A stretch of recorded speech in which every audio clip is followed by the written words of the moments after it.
of the American dream? Are you looking for resources to help qualify for a loan? Today, it can become so challenging to qualify with the rate interest rates are going. My name is Hannah Fergusson, and I'm here with Eddie Foster, and we've got some great solutions to be able to help you purchase a new home, especially if you're a first-time home buyer. Especially if you're a first-time home buyer. How are you doing, Hannah? Good. Thank you for your time today. More than welcome. I heard you have this awesome new program.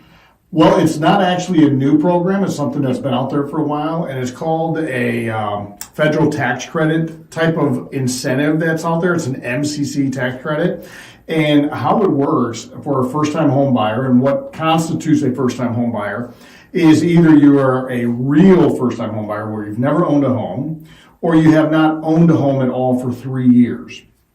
That then constitutes you as a first-time home buyer. What happens in that is for every year with this MCC credit, you get 20% of the interest that you have paid in on your loan. You get that back in the form of a tax credit. Now, a tax credit is different than a tax write-off. So if you owe money to the taxes or you've paid money into the IRS, that tax credit, you will either get that back or it will offset what you owe dollar for dollar. So it's a huge benefit. I also heard that maybe that tax credit could help my income ratios. That is correct. We also take that tax credit that you're getting, and an example would be on a $300,000 loan, you end up getting about $4,500 back in the form of a tax credit. What I do is I take that tax credit, I divide that out by 12, which gives you about $375 a month on average. I use that $375 against your debt to income ratio. So it'll offset debt, which means one of two things. Number one, it's easier to qualify for the home that you want. Or number two, it gives you a little bit more buying power to buy even more of a home. So maybe in a better school district. Absolutely. And that credit that I get back can offset some of my debt, so it helps my ratios. Correct. Okay. Plus, then if I wanted to take that credit, I could actually get that as money back. Let's say I paid in too much and then I would get like a tax refund. That automatically happens, yes. You get both of those incentives. You don't have to pick and choose, this is how I'm using it or that way. You get both. Wow. Nice. Okay, so let's say I bought a house 5 or 6 years ago, but I've been renting for the last 3 years. That becomes, you are now a first-time home buyer again. Based on the status. Based on the status. Now, the very good incentive to this applies to veterans. Veterans get this over and over and over again. So there's no first-time homebuyer requirement for a veteran, which is huge. So for a veteran, you can actually use this loan almost every single time, even though, let's say I bought in 3 or 4 other houses as a veteran, I can qualify for this one again? That is true. You can turn around on the home that you're selling, then you buy the new home, and you will qualify for that again as a veteran. There is no requirement other than the fact that you are a veteran to get this incentive. Okay. So this loan, I have to have an income limit? There's income limitations for most of the counties that we would deal, which would be Dallas, Fort Worth, Denton County, Collin County, all these surrounding DFW counties.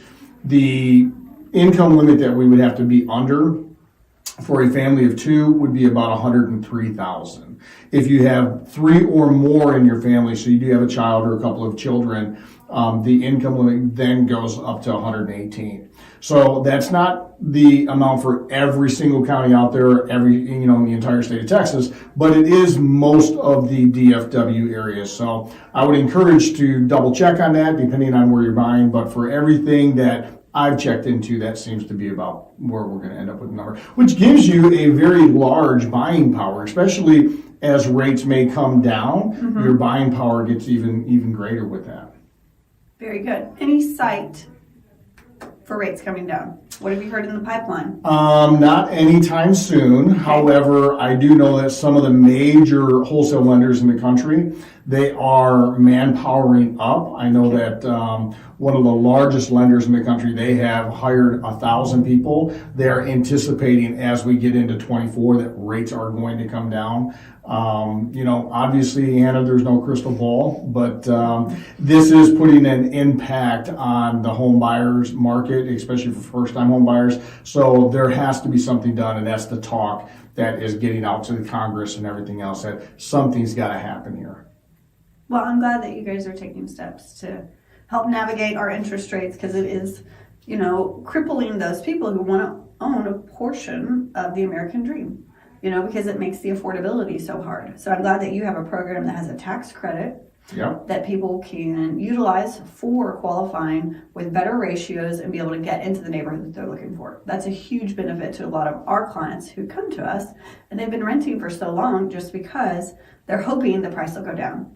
Really, prices are going to consistently be stabilized because of the shortage of inventory. That's correct. And this is also a program that you can work and add in conjunction with the down payment assistance programs. So you can add this on top of the down payment assistance programs as well.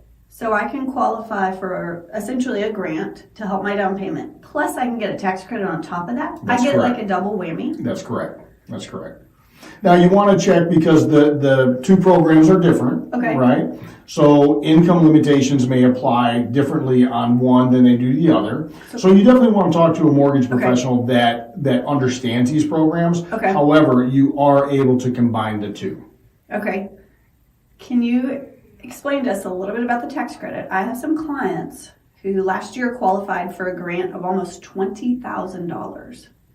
And then shortly after, the grant money was gone. And so I've had other clients that qualify for, say, $12,000 or so. And so I've heard that it's a percentage, and I've heard that sometimes it can vanish. So what are some of the guidelines for the tax credit, for the down payment assistance? That's a very good question, because it is a running table all the time. Every day is different, and it is a separate program, so the interest rates in which are applied to those programs, those rates are different than your everyday going rate, and they are higher. So we need to look at that. The income differences between the MCC that we just talked about and the down payment assistance goes to the 80% of the median income household for the area. So those counties that we just talked about, from that 103 drops down to about 83,000. So there's a significant drop there. So they wouldn't be able to buy the same amount of house because they wouldn't qualify. However, when you add those together, they do work in conjunction with that. So now, as far as the down payment assistance programs are concerned, every day is different. I mean, those programs, they're there, but you may get 2%. You can get 2%, 3%, 4%, or 5%, right? Each one of those are a different interest rate. But on any given day, maybe the 5% doesn't exist. Maybe it's the only 2 or the 3%. And every single day is different, Hannah. So today it's there, tomorrow it's not. So it all depends on when you are in that market. So let's say they qualify and they're given their money, hey, here's your 2%. Does that could that go away before they close? Or is that guaranteed? It is not guaranteed. It's not guaranteed. Okay. Right. There is a window in which, probably a 10-day window before they close, where it is secured and it is guaranteed for them. But up until that point, anything can change. If they qualified today at the 5%, and by the time they get there, there's only 4% available, then there's only 4% available. So, you've got to stay up on that. Your mortgage professional needs to, stay up on that. It does take a little bit longer to close, so it's not going to be a real super fast closing. And all of these programs, there is a cost to them. So your down payment assistance, it does usually pay, it'll pay for that, but there is a cost. So when you hear that there's, hey, I'm getting 4% down payment assistance, there are some costs that's going to take out of that 4%. So you're not going to just look at, oh my God, I'm getting a full 4%, because there are costs associated with that. Perfect. Thank you.